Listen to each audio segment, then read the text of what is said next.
राजा इंद्रजीत अनंतपुर के राजा हैं। वो अपने प्रजा के कुछ लोगों से बेहद परेशान हैं, क्योंकि उनके राज्य में चोरी, ठगी, लूटपाट की घटनाएं अक्सर सुनाई देती हैं।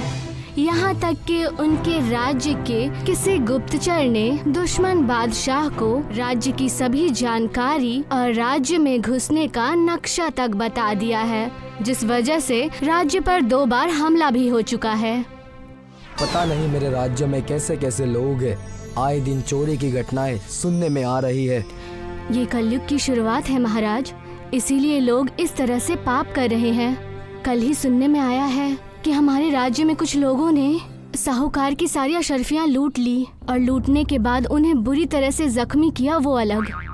मैं तो अयोध्या जैसा राम राज्य चाहता हूँ, जहाँ पर सभी लोग सुखी हो, पर हमारे राज्य की घटनाएं देखकर ऐसा लग रहा है कि राम राज्य लाना अब संभव नहीं है। मुझे तो लग रहा है कि घोर कलयुग आ गया है।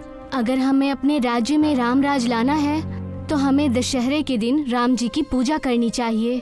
सही कहा रानी आपने, हम आने वाले इस दशहरे को एक बड़ी पूजा रखेंगे। अब राजा के आदेश अनुसार राज्य के सभी लोग पूजा की तैयारी में लग गए। राजा ने अपने पड़ोसी राज्य के राजाओं को भी इस पूजा में शामिल होने का न्योता दिया। दशहरे का दिन आ गया और राजा ने बेहद बड़े यज्ञ के साथ राम जी की पूजा शुरू की। बड़े बड़े ज्ञानी पंडित इस पूजा के लिए बाहर से बुलाए गए। पूजा संपन्न होने पर राजा ने खुद अपने हाथों से सभी लोगों में प्रसाद बांटना शुरू कर दिया। आज राम जी की पूजा करके मन प्रसन्न हो गया है। ऐसा लग रहा है मानो सच में मेरा राज्य राम राज्य जैसा हो जाएगा। हाँ महाराज, बिल्कुल सही कहा आपने। मुझे भी पूजा करके बेहद अच्छा महसूस हो रहा है। आप आराम कर लीजिए, आप थक गए होंगे। दिन भर काम करने की वजह से राजा बेहद थक जाते हैं, इसलिए शयन कक्ष में जाते ही उनकी आंख लग जाती है और वो गहरी नींद में सो जाते हैं। जैसे ही राजा गहरी नींद में पहुंचते हैं, उन्हें एक स्वप्न आता है जिसमें भगवान श्री राम राजा को दर्शन देते हैं। जय हो प्रभु श्री राम, आपके दर्शन पाकर मैं धन्य हो गया। मेरा प्रणाम स्वीकार कीजिए।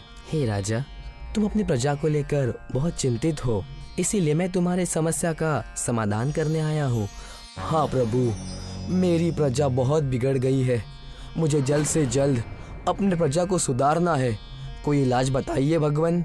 जिस तरह से मैंने बुराई को मिटाई के लिए राम सेतु का निर्माण किया था, वैसे तुम भी अपने राज्य के नदी पर एक राम नाम का पुल बनवाओ और तुम्हारी प्रजा में से जो भी पापी उस सेतु में से होकर जाएगा, वो उस सेतु पर उल्टा लटक जाएगा, जिससे तुम्हें हर पापी इंसान का पता चल जाएगा।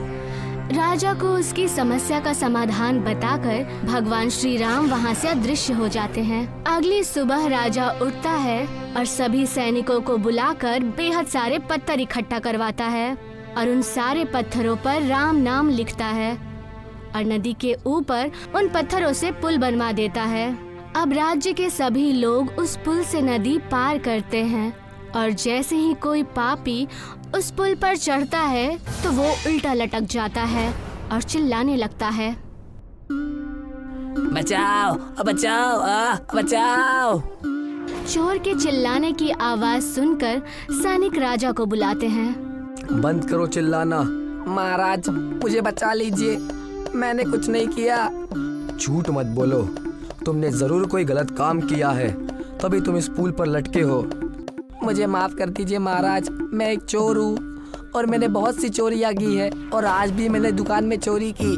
मैं तुम्हें छोड़ दूंगा अगर तुमने चोरी किया हुआ सामान लोगों को वापस कर दिया तो। हाँ महाराज, मैं सब चोरी की हुई चीजें वापस कर दूंगा और आज के बाद कभी भी चोरी नहीं करूंगा महाराज। सैनिकों, इसे नीचे उतार दो। राजा के कहने पर सैनिक उस चोर को नीचे उतार देते हैं। इसी तरह अगले दिन उस पुल पर एक औरत लटक जाती है। सैनिक राजा को खबर देते हैं और राजा वापस पुल पर आता है। अब आपने क्या पाप किया है? मुझे माफ कर दीजिए महाराज, मैंने अपनी सौतेली बेटियों के साथ बेहद अन्याय किया है।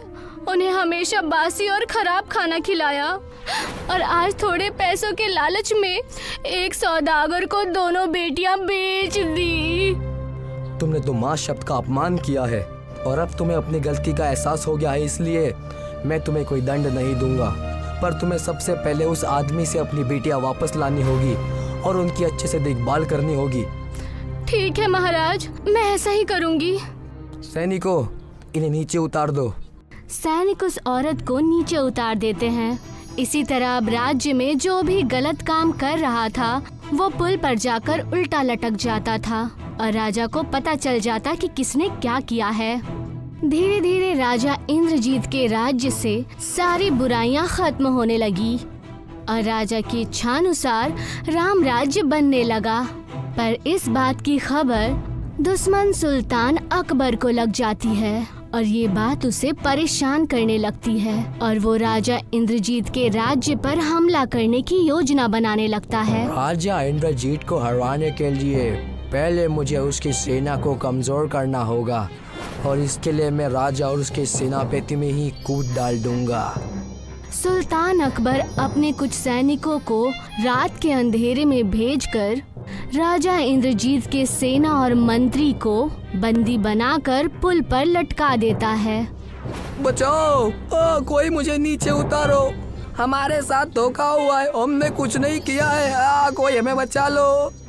राजा इंद्रजीत को जब ये बात पता चलती है तो वो पुल पर चले जाते हैं।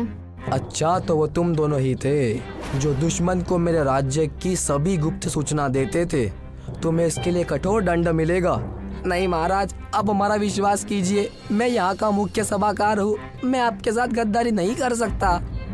राजा मंत्री और सेनापति की कोई भी बात नहीं सुनता और दोनों को राज्य के साथ गद्दारी करने के जुर्म में फांसी की सजा सुना देता है। अगले दिन जब फांसी का वक्त आता है तो सेनापति और मंत्री भगवान श्री राम के नाम का जाप करने लगते हैं। हे ईश्वर, अब आप ही हमारी रक्षा कर सकते हैं। हे श्री राम जी, आप हमारे राजा की आंखें खोलिए प्रभु। हे श्री राम जी, हमारा साथ दीजिए प्रभु, हमने कोई गलत काम नहीं किया है, हमें बचा लीजिए भगवान। तभी अचानक से एक चमत्कार होता है, तेज रोशनी आती है और सपने में भगवान श्री राम राजा को दर्शन देते हैं। तुम्हारे सेनापति और मंत्री निर्दोष है। राजा अकबर ने चाल चल के उन्हें फंसाया है, उन्हें छोड़ दो, उन्हें क्षमा कर दो। राजा को होश आता है और वो सेना और मंत्री को फांसी होने से रोक देता है और अपनी सेना के साथ जाकर अपने दुश्मन सुल्तान अकबर को बंदी बनाकर जेल में डाल देता है। अब चुंबक पुल पर लटकने के डर से राजा इंद्रजीत के राज्य के सभी लोग भाईचारे के साथ रहने लगते हैं और राजा उस चुंबक के पुल का नाम राम सेतु रख देता है और अपने राज्य का नाम अयोध्या रखता है। साथ ही साथ राजा पुल के पास भगवान श्री राम की एक बेहद बड़ी प्रतिमा बनवा देता है और राजा के राम राज्य का सपना पूरा हो